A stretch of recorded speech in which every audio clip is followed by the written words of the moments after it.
High everyone, welcome back to my channel. I hope की तुम्ही सर्व माझे इंटरनॅशनल ट्रिपचे व्हिडिओ बघून मस्तपैकी एन्जॉय करत असाल.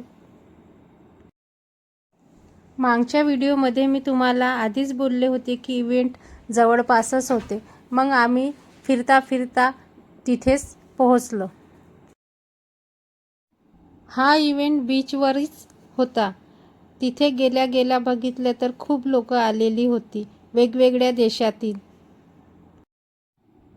इव्हेंटला पोहोचल्यावर तिथल्या लोकांशी आम्ही मिळालो आणि मस्तपैकी एकमेकांचे स्वागत असे केले. खूप अशा धमाकेदार डान्सनी इव्हेंटची सुरुवात झाली.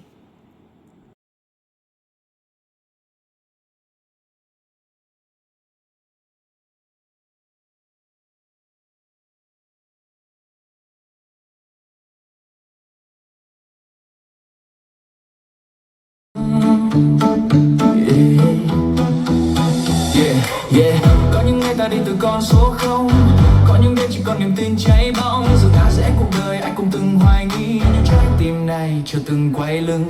Từ những bàn tay chưa từng quen chiến thắng, từ những con người dám đứng lên dẫn đầu. Không cho lối dễ dàng, không chờ may mắn, chúng ta chọn đi cùng nhau thật lâu. Vì ta hiểu không có đỉnh cao nào dành cho kẻ đứng yên, không có tương lai cho người sợ hãi, chỉ có kỷ nguyên mới cho những người dám tin và dám làm đến cùng. Rồi vì hoài chúng ta bứt phá, play with crypto Việt Nam một nhà, không chỉ là ước mơ mà là hành trình thật. Cùng nhau đi, cùng nhau lớn, cùng nhau vươn xa. Vì hoài không gì can bước, niềm tin này không thể lung lay. Từ Việt Nam vươn ra thế giới, Việt Nam kỷ nguyên mới từ hôm nay.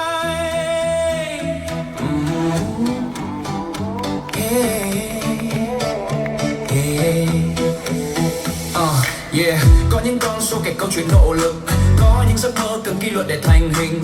Chúng ta học cách đi xa hơn lợi nhuận, xây giá trị bền vững cho chính mình. Không một ai bị bỏ lại phía sau, không thành công nào đứng ngoài tập thế. Ở nơi này ta gọi nhau là đồng đội, không chỉ chung mục tiêu mà chung ly từng mê say. Khi thử thách đến ta không lùi bước, khi áp lực tăng ta càng mạnh mẽ. Vì sau lưng ta là niềm tin đồng đội và phía trước là tương lai đang chờ.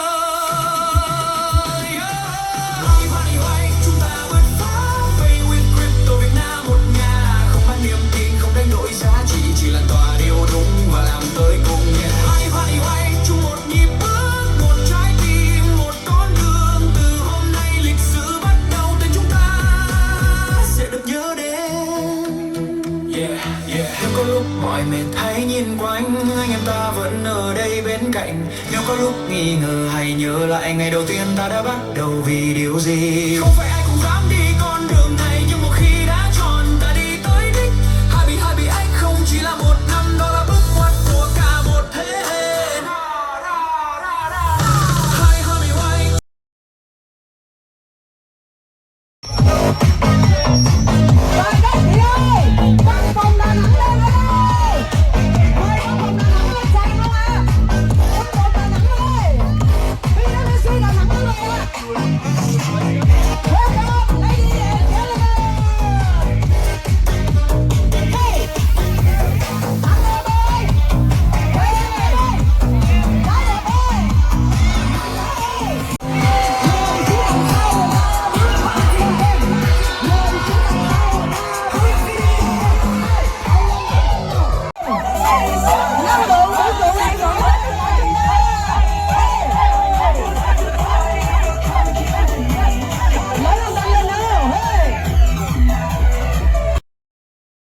इव्हेंटमध्ये मस्तपैकी dinner करून घेतले.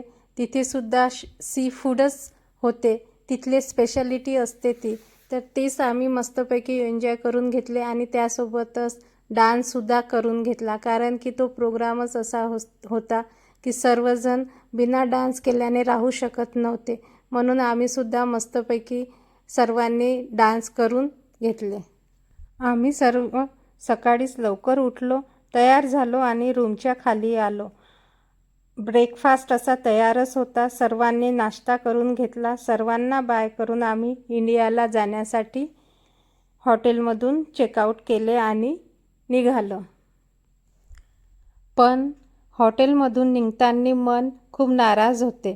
मनात एकच विचार सुरू होता की आणखी काही दिवस भेटले असते तर इथली बुद्धा मॉनेस्टरी हे सुद्धा पाहायला भेटले असते. तसेच तिथले फेमस असे बुद्धा टेम्पल होते, ते सुद्धा मला बघायचे होते. पण वेळ नसल्यामुळे आम्ही काही ते बघू शकलो नाही. फू क्यू आयलंडच्या आजूबाजूला खूप काही असं बघण्यासारखं आहे, पण मला या ट्रिपमध्ये मी काही बघू शकले नाही. पण आय होप सो की मी पुन्हा कधीतरी इथे येईल आणि सर्व काही बघून जाईल.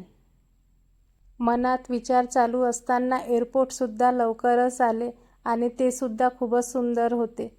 मग आम्ही तिथली जी काही प्रोसेस असते ती कंप्लीट करून आपल्या विमानाची वाट पाहत बसलो.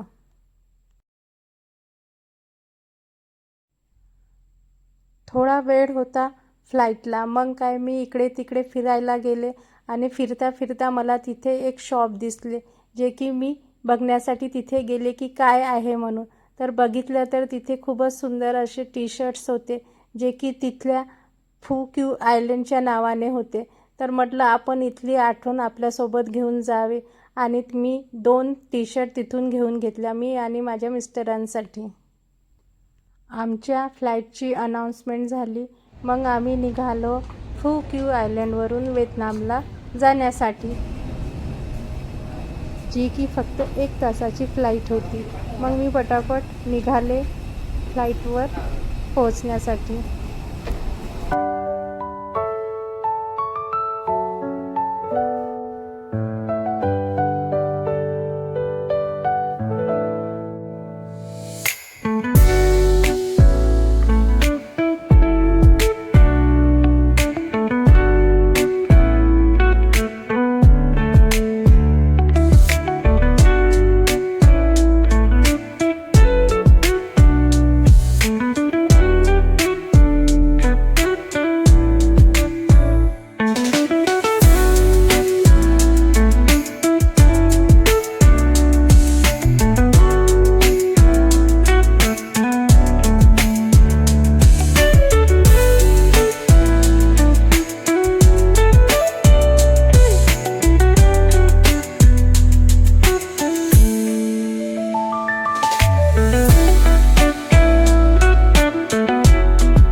एका तासामध्ये आम्ही व्हिएतनामला पोहोचलो.